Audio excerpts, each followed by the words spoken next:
Okay, welcome to part two of the video. So in part one, we demonstrate we can use a repeated process to get results. Of course, this is only doable when the iteration number is small. If you got more than, say, big organization, you have 10 different levels, then this process may be a bit cumbersome to perform and hard to keep track.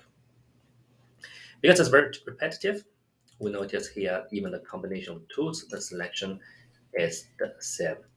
That indicate that there's something we can just automate and repeat the process. The only thing we change in between is some kind of rename to H1, H2. So that's the hierarchy for the data set. So it's a single digital that can change. That's good. That since it's indicating you have a template you can constantly use. For this, we're going to part two, we're going to demonstrate how to use iterative macro to do the process. If we just look at the input for each stage, we see at each time we should expect once you go through one process, you should expect some three columns tagged to it. If we go to another column, then the next stage with three columns. We could do is we could use the iterative to add a constant adding new columns. The, this will be easy, except we've got to be careful because the column name is a bit dynamic. To make things header dynamic, we do have a dynamic rename in the toolset. But given this video, I want to demonstrate this iterative macro. Dynamic rename probably actually makes things a bit more confusing for people. Instead, let's modify things. Let's look what we try to achieve. We can see for this one, once we pivot it, that's what the end results we want to get. We can click on the name. Now let's sort this first. You can see the table actually come to a reasonable good chunk of 5 rows. So this is something nice structure because you are doing only appending the tables, and this you have same column number. It's very easy to perform. The only thing change is the H1, H2, and then that we'll see later can be tracked as through the iteration number. So let's say, okay, this is the final results we try to get. How can we do the process? So that probably indicates we're still going to use the joins, and then we're going to do some pivoting and the feed out as the first table, first 5 rows, second 5 rows append the process. To do that, let's go to the next sheet. Let me probably just copy, paste this input first, because we're going to use this. Paste. And let me just paste one more time, we'll see. Okay. So let's have a look how we're going to build this macro. The table is identical. One I call the reference because some depends on the data set. If your supporting document is small enough, usually you want to wrap in the macro itself. If it's too big or you want to load it dynamically, you may think keep outside of it. For us, we have a simple lookup table. We can keep as it is. The top table, it's an identical one. For me, I just want to use input. You can run the things. The first thing is we're going to just repeat what we did at the main workflow. We want to get, that's the logic. You want to build your workflow, iterate, modify a bit to see if it's repeatable. Still have a union.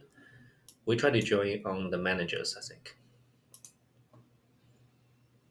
So the manager ID should match up to the ID field. Keep everything else default the same. We try to do the minimal of interacting with it unless you want to change the text. Yes, this is indeed what we try to get. We get that's the results we have in the regular workflow. So the idea what we want is we only care about the managers for each of the employees, and we want to keep probably the hierarchy. We'll come back to delete the unnecessary columns. One more column, let's have a HIERARCHY. If we, on the left hand side on the configuration, if you click on the workflow, select macro, choose to iterative. When you select it, then you can see there is one more constant. So those constants are engine constant, which is kind of like a session engine, a session constant for Alteryx. So you can treat it like a global constant for the environment. We can call engine or just iteration. By default, the number is 0. So usually I prefer to count from 1. Data type we're going to change the integer because we're going to loop on the iterations. So every time you do it, it will plus 1 instead. So it try to produce what we intended results. Now for us, who do we care? We can use select to choose the column we want. You can do the select in the join tool itself, but I found in those complicated setup, maybe it's easier you treat select on its own. If it's not, it's easier to annotate the tool and easier for people to set up in one place. Join tool sometimes are hidden, maybe a bit difficult to keep track of. Well, we know we have the output. We don't care everything else. We just care that writer manager became the manager. Hierarchy is a hierarchy. This is the kind of results we try to achieve to have in the very last row. So the first iteration, that's kind of results good. So let's leave this thing aside. Next we look is we want to iterate it. To iterate it, we want to make sure our output match the input. That's what make the iterative macro difficult because you got to build a workflow, decide what's your output, then modify the output to the input. Then you can try to see how I.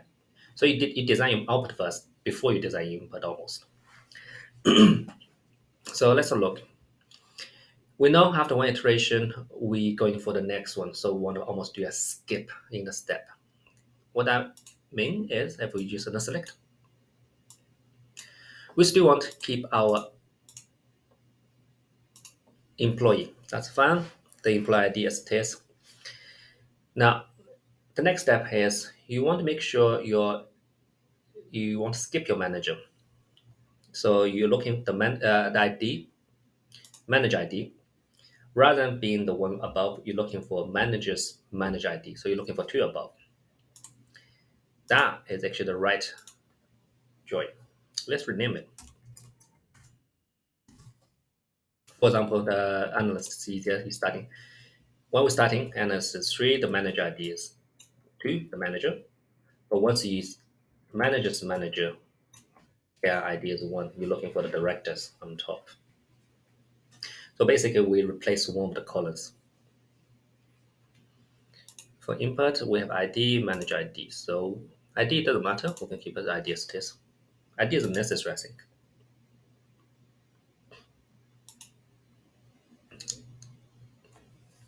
So let's have a look. It's very similar to the one above.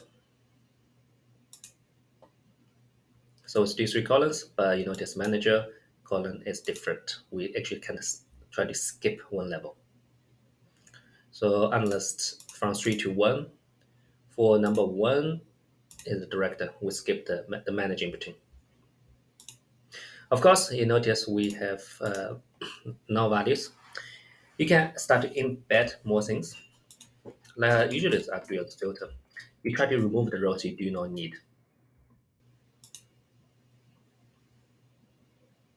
This one. You only because there's no point for vice president and the CEO to continue to loop through the process because there's no more manager for them. So we can probably say manager ID is not now.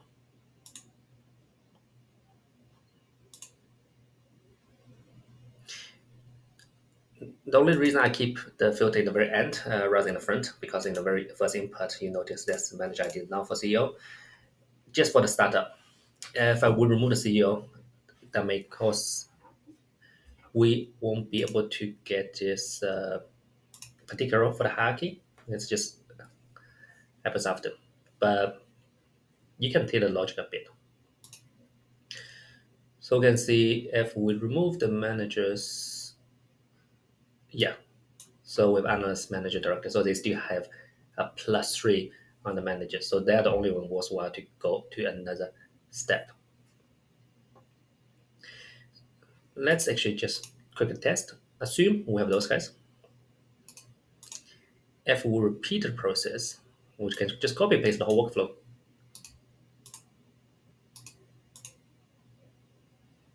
That's how I test my stuff. Input goes to the left, the reference table go to the right. If we run it, we'll see what we get. Da, da, da. So the three levels get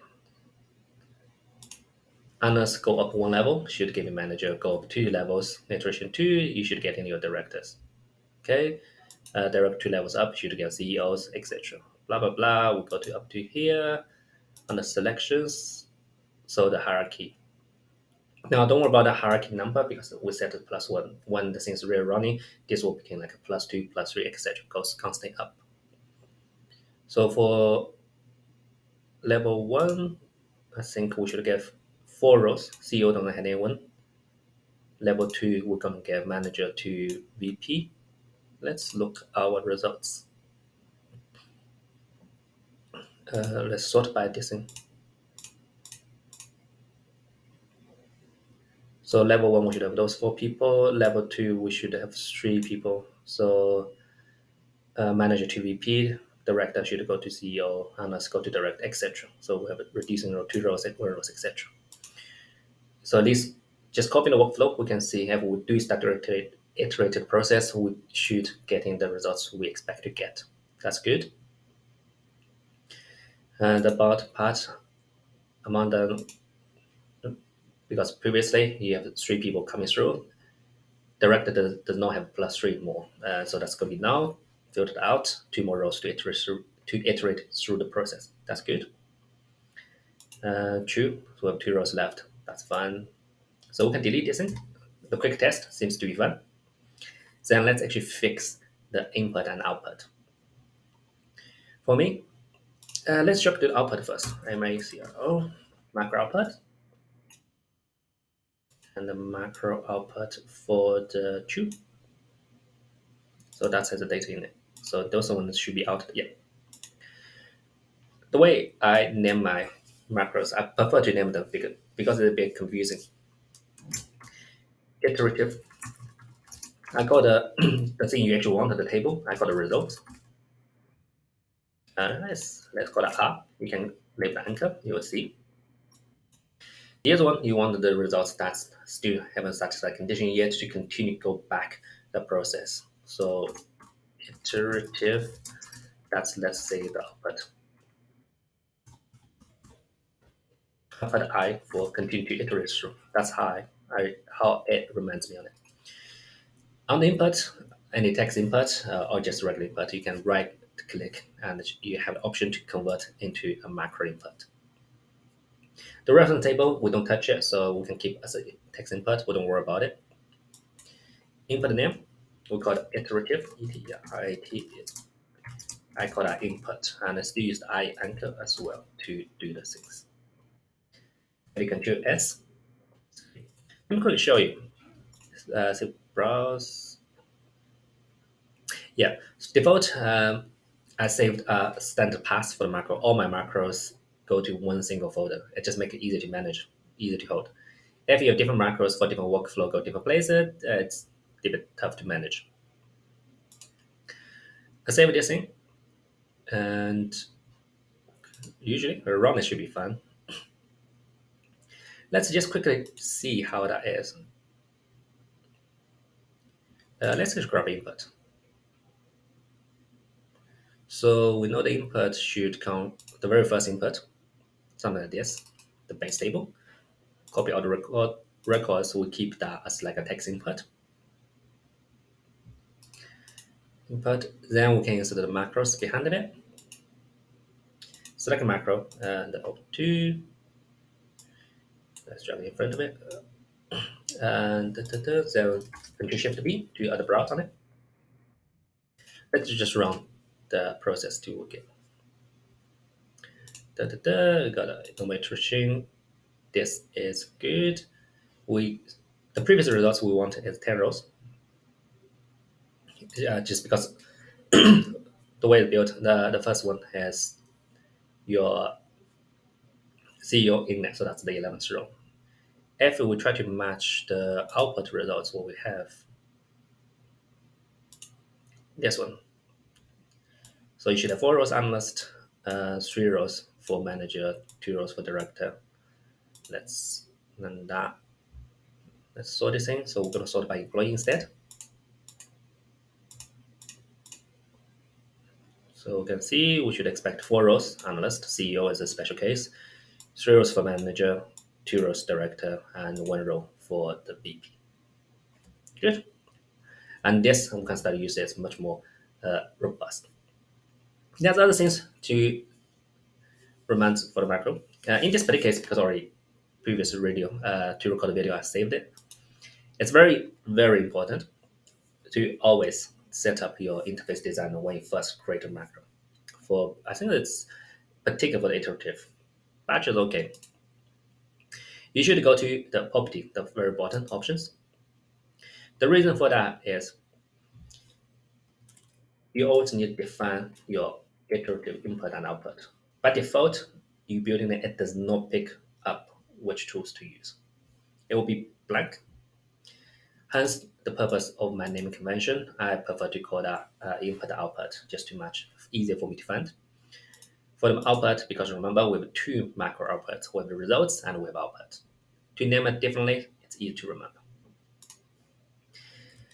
Default iteration is 100. You never want to run iterative without a limit. That's just bad design. You shouldn't run like perpetually run the memory. So the hard coded is stopped. You can increase or decrease it. Personal experience, most often 100 should be suffice. You shouldn't go really crazy numbers. There are cases, for example, you may have a table, 10,000 rows, a million rows. Okay, you're gonna need a very large iteration number. But in truth is, that's very bad design. You will, if you have a really big number, you would probably need to do a nested. You probably want to batch your process up, group by something, then iterate in the batch. So you have iteration on a much smaller number. So even for computer science, yeah, you want to basically do parallel processing.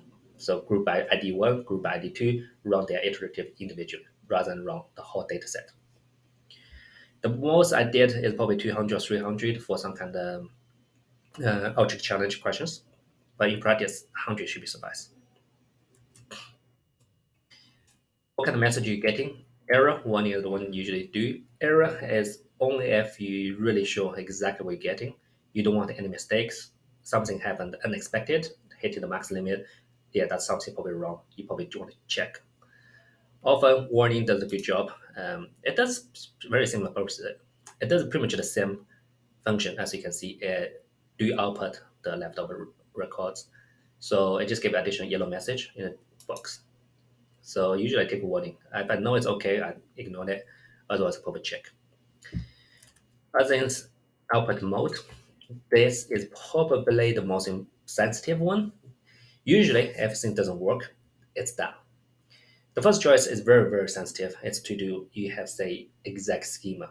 That indicates you must have same column name and data type. I think, can't remember, I think the column order probably matters as well. So if you have your select run and sort by different order, then you probably run into trouble.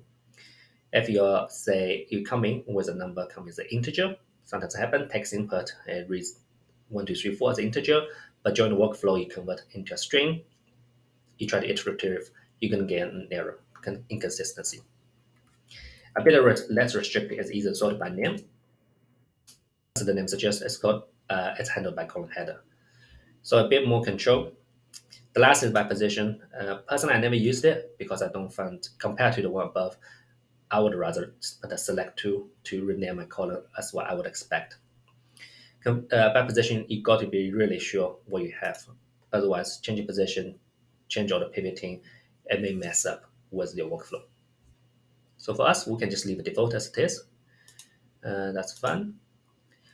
Other thing, for example, let me just modify a bit. So if we do anything change, you can see this, we can a little star on the name. Yeah, it's very small. I'm going to Control S, save the workflow, it disappears.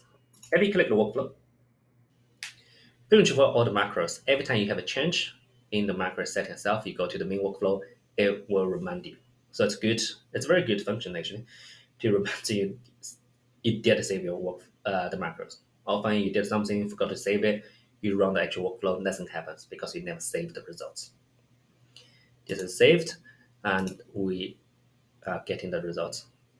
So compared to the previous workflow for part one, we build all those things.